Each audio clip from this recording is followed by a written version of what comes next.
macho normal, ele é haploide. Haploide quer dizer que ele só tem uma série de cromossomas que recebeu ou do pai ou da mãe. Agora, quando é diploide, que todas as operárias são diploides. Os diploides têm duas séries de cromossomas, o da mãe e o do pai. Todos os indivíduos têm duas séries, né?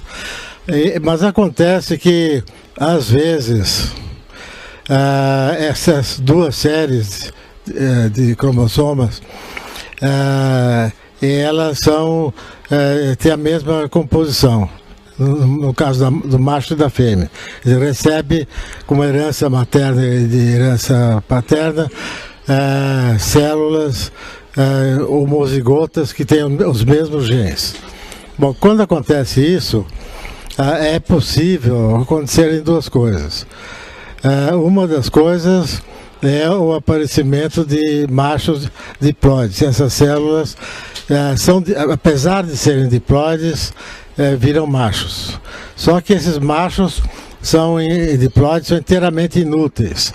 Então, quando há um grande número de machos diploides, o pessoal diz que a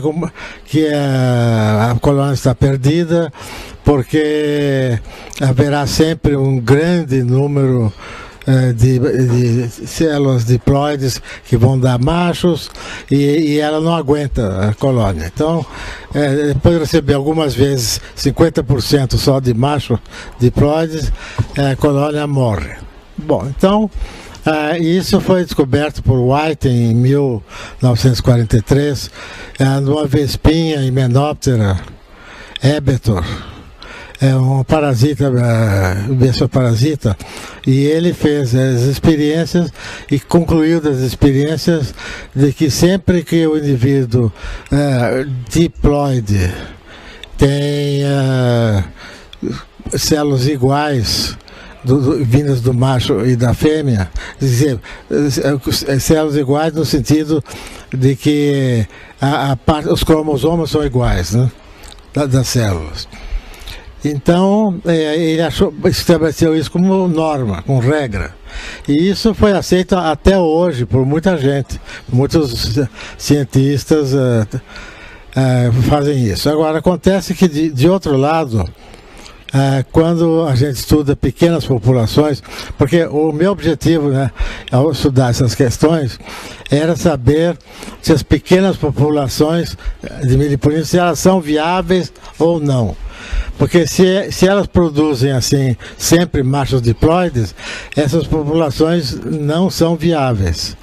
E a respeito disso, houve um cientista, Sewall Wright, que era um grande matemático também, e biólogo. Ele dizia que quanto mais gerações tenha qualquer tipo de animal, então no caso das abelhas a mesma coisa, mais homozigotas vai ficando. Homozigotas quer dizer genes iguais, porque quando a quantidade é pequena de descendentes, no caso das pequenas populações, acontece esse fenômeno, vão ficando cada vez com menos gente, menos genes, e esses genes são perdidos. Então a gente chama deriva genética, é o nome português dessa história. Então, que as pequenas populações vão ficando cada vez mais homogêneas e que com isso as coisas vão se agravando sobre o aspecto genético, com genes prejudiciais, etc, etc. E nas abelhas aparece em grande quantidade o macho diploide. Então, a minha ideia assim, inicial é que isso é uma situação no Brasil ecológica básica, porque nós estamos, em consequência da ocupação que foi feita, né, por pequenos fazendeiros, ou relativamente pequenos em geral. No Nordeste tem muito latifúndio, aqui no Sul o número de latifúndios é bastante reduzido, mas enfim, as pequenas populações, pequenas fazendas, sobrou nelas pequenas florestas. Então, nós temos muitos matinhos pequenos, né? E no Nordeste, apesar de haver grandes propriedades, também as florestas muitas vezes são constituídas por pequenas entidades territorialmente pequenas, portanto com o número de genes cada vez menor deriva genético. Bom, é uma coisa assim meio complicada, mas eu, nas minhas experiências, então resolvi fazer experiências a respeito. E eu acho que foi uma das maiores experiências feitas com meliponíneos, porque eu me envolvi nessa experiência 250 colônias em umas 4 ou 5 lugares diferentes para ver o que acontecia, né?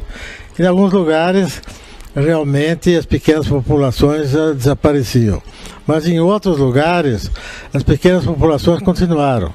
Inclusive aqui nessa fazenda aqui e também na que eu tenho em Goiás, a partir de 2 colônias iniciais apenas de melíponas cutelares, eu consegui manter pequenas populações aqui e lá durante 18 anos.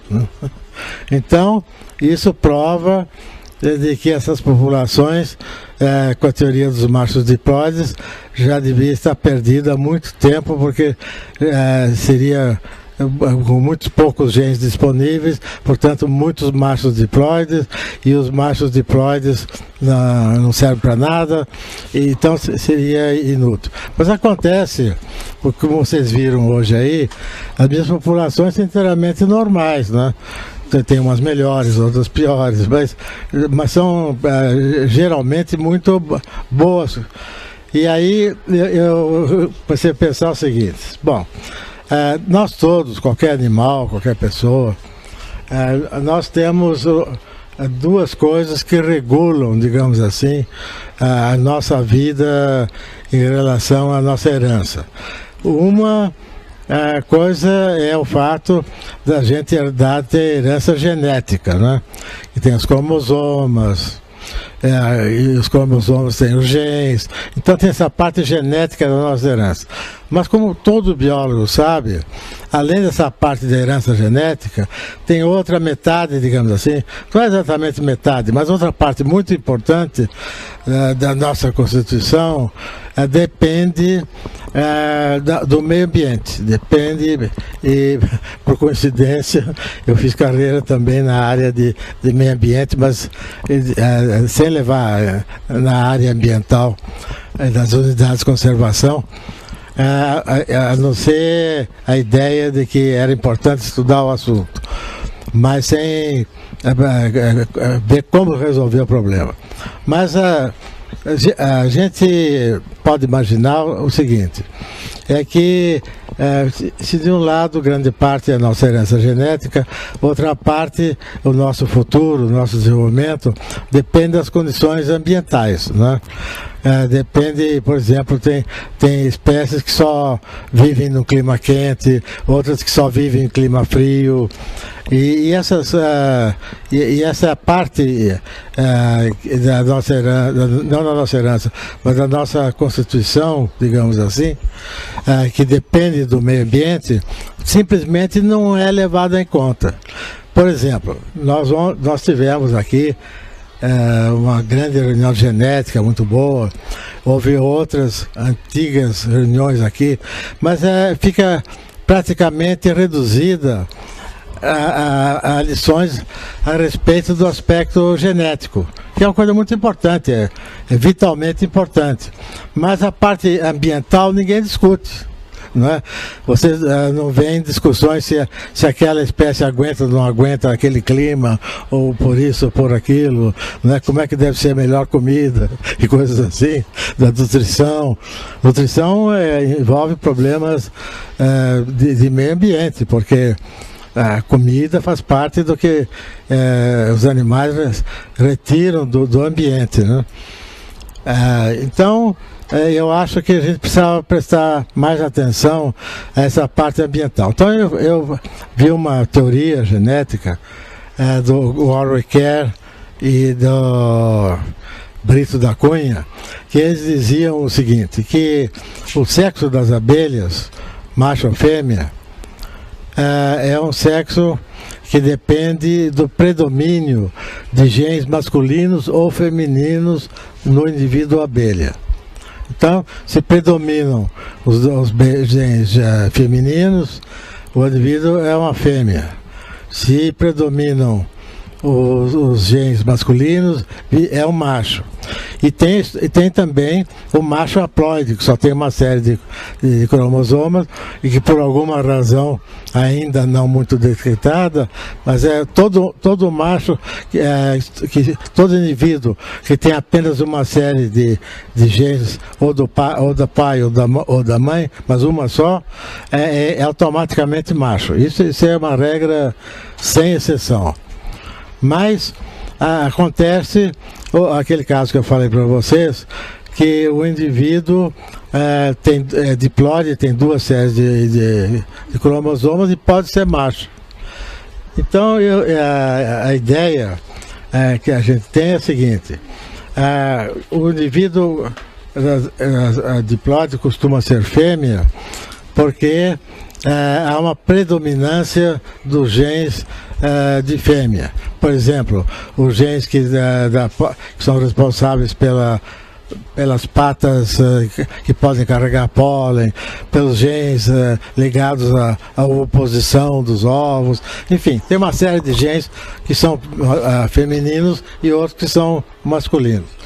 Inclusive nos aspectos de reprodução, nós todos sabemos que os sexos são diferentes, né? Agem de maneira diferente no que se refere à reprodução.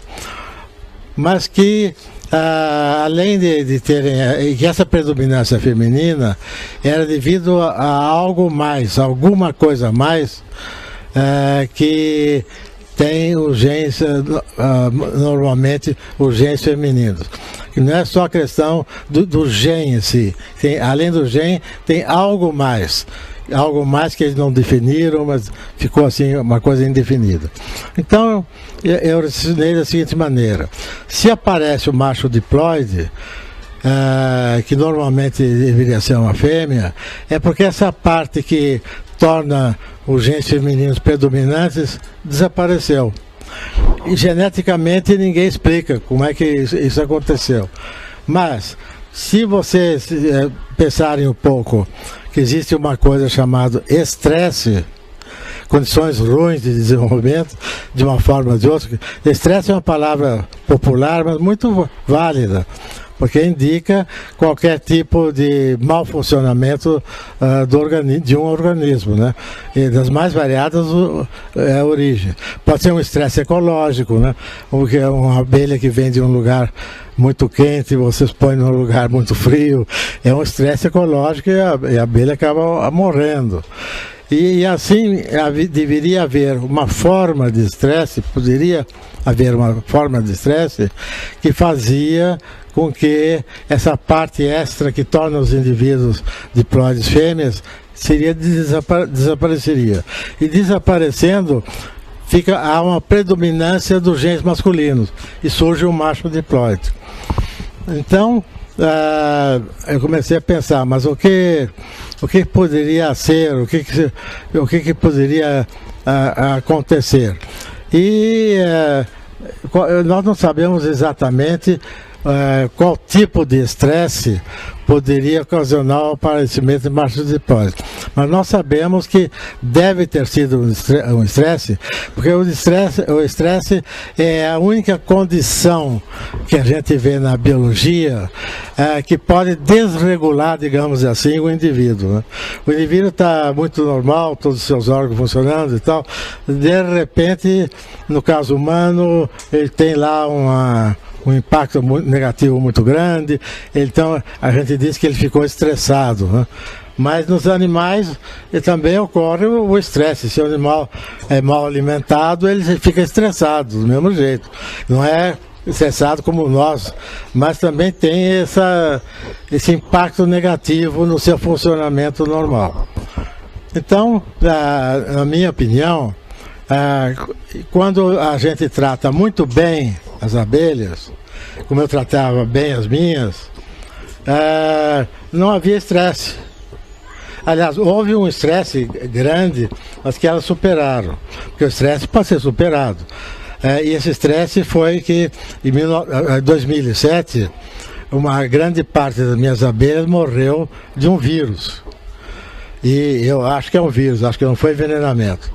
Mesmo porque aqui nessa região se usa, quase que não se usa pesticidas e coisas assim. Mas algumas espécies tiveram esse tipo de estresse e outras espécies não tiveram nada, não aconteceu absolutamente nada com elas, enquanto que outras eu perdi, por exemplo, Meliphaes cutelaris, eu perdi metade das minhas abelhas. E isso aconteceu aqui, aconteceu também lá perto de Brasília, a 150 quilômetros de Brasília, em Lusiânia, eu também tenho um outro meliponário, mais ou menos como aqui, com menos abelhas, mas com mais ou menos as mesmas espécies. E também aconteceu mesmo, as Meliphaes cutelaris ficaram muito boas. E vocês mesmos têm experiências, né? Aqui mesmo vocês contaram em vários casos de Meliphaes cutelaris, que a partir de poucas colônias iniciais, vocês conseguiram fazer grandes populações e populações normais, né? Então, eu acho que seria a teoria do estresse. Agora, a teoria do estresse é um pouco difícil de provar, não sei que a gente sabe pelos efeitos negativos que os estresses podem ter. Mas eu acho que a única explicação para que o macho diploide perca, o homozigoto, precisa ser homozigoto também. Se for heterozigoto não acontece isso, ele é sempre fêmea. Mas se o macho é diploide, é uma das condições para ser macho diploide. Mas ele tem a condição genética, portanto, ele é um diploide homozigoto. Se acrescenta-se a isso uma condição de sobrevivência de meio ambiente, ambiente no sentido amplo da palavra, então você completa as condições que tem para ser macho diploide. E na prática é isso que acontece, porque essas minhas condições, esses meus grupos pequenos que sobreviveram, e eles realmente sobreviveram bem, não é? E em pequena quantidade, e depois apareceram e desapareceram. Quer dizer, o macho diploide, em alguns anos eu tive macho diploide, alguns machos diploides, mas depois desapareceu espontaneamente, não foi nenhuma catástrofe, a aparição eventual de macho diploide. Mas se o estresse é muito grande, aí a coisa fica realmente muito arrasadora, digamos assim, para a sobrevivência das populações pequenas. Então, essa é uma teoria, porque a gente, para ter maior certeza, precisaria acompanhar com o exame genético dos genes e vendo o que acontece em situações reais de estresse maior ou menor, o que já está sendo feito. Só que está sendo feito, inclusive, aqui na USP de São Paulo, e também foi feito aqui, só que eu não posso ainda divulgar isso, porque é um trabalho que não foi publicado. E se a gente divulga um trabalho que não é publicado, é uma falha de ética tremenda, né? Porque a pessoa que citou a coisa em primeiro lugar passa a ser tida como o autor eu sou autor da teoria do estresse como parte da existência de macho diploides. Agora, as provas disso dependem de uma experiência que não fui eu que fiz, né? Portanto, é preciso que o autor da experiência divulgue. e vai ser divulgado provavelmente por uma grande revista internacional. Então essa é uma novidade, digamos assim, né? E mostrando que o macho diploide não é, como se dizia antigamente, um bicho de 7 cabeças, né? Que tem jeito e que se melhorar o tratamento, você pode evitar que haja machos diploides. O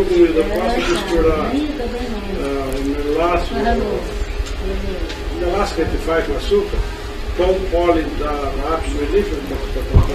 Não, poder pode. Eu tenho uma ideia a esse respeito, mas o que o senhor falou pode perfeitamente ser viável. Pois é, mas pode ser viável. Acontece que eu não dou pólen para minhas abelhas. Nunca dei. Não, por que eu nunca dei? Porque o pólen aqui tem pólen o ano todo, e nos meus meliponários, durante todo o ano eles trazem sempre pólen. E tem até excesso de pólen. A gente abre uma colônia, está cheia de potes de pólen, e às vezes não tem o pote de mel. Mas então o pólen aqui não é problema. E em relação ao mel, eu trato como uma coisa muito simples, eu trato com açúcar. Por quê? Porque o néctar das plantas é sacarose, é o açúcar, é o mesmo açúcar que sai da fábrica que moeu a cana aqui e que fez o açúcar de cana. É o mesmo açúcar, só que a sacarose depois é desdobrada em frutose, destrose, não é? Então é desdobrada em outros açúcares, mas inicialmente é sacarose. Então a gente dando xarope de água com açúcar, a gente está dando o que elas precisam em matéria de energia. Agora, em matéria de outras substâncias, vitaminas, sais minerais, o açúcar é pobre em sais minerais e vitaminas. Ou se dá artificialmente, como o senhor está fazendo, ou então vem no pólen, vem junto com o pólen. Pelo menos aqui, o que vem junto com o pólen tem sido suficiente. O que facilita, digamos assim, a criação. Mas acho que dar pólen artificial também é uma boa ideia, é um reforço. Eu sou leigo em assuntos de abelhas, mas eu li alguma reportagem que dizendo, não sei se foi no site, dizendo que as populações de abelha estão diminuindo e que isso causa uma certa preocupação. Esse é um ponto. E segundo, o que nós podemos fazer para estar ajudando tanto as abelhas a fazer alguma coisa para a gente que é uma população de... É um pessoal voltado para isso. Então, olha, ontem, na reunião de ontem, eu tive uma discussão assim, que me impressionou um pouco, com uma pessoa que está encarregada de fazer com que haja polinização comercial em alta escala, patrocinada pelo Ministério da Agricultura, basicamente. E a FAO, que é internacional, está também promovendo, e a Vera Fonseca que está trabalhando nisso, no lado dos meliponíneos, que haja uma criação grande de indivíduos polinizadores para suprir essa falta que é muito aguda. Em algumas coisas, por exemplo, a amêndoa. Essa amêndoa que a gente come depende, não vou dizer 100%, mas quase 100% de polinização por abelhas, principalmente apis, porque dá em clima frio, né? Então, essa diminuição dos polinizadores é catastrófica. Agora, o que me preocupa é que, muito bem, fazer isso com apis, mas os meliponíneos não podem ficar atrás, né? Porque os meliponíneos têm vantagens enormes no trato, no jeito de criar. Então nós precisamos aprender a criar meliponíneos em grande escala e da melhor maneira possível, né?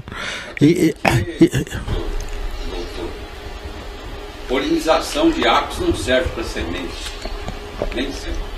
Nem sempre. Aquelas que necessitam uma sacudidela nos estames, a apis não sacode os estames, as anteras. e as mandaçaias e as melíponas.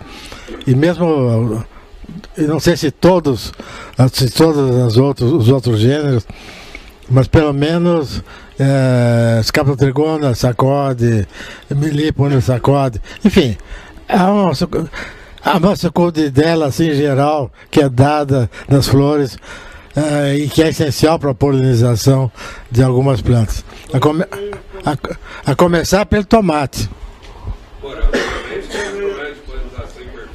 Para vocês terem uma ideia, o tomate, ele começou a ser plantado em larga escala na Europa de uns 6, 7 anos para cá.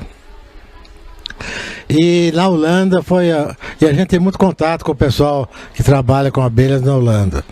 E na Holanda foram estudados como fazer para plantar tomate economicamente. Porque a Apis não sacode as anteras do tomate, então não serve para polinizar tomate.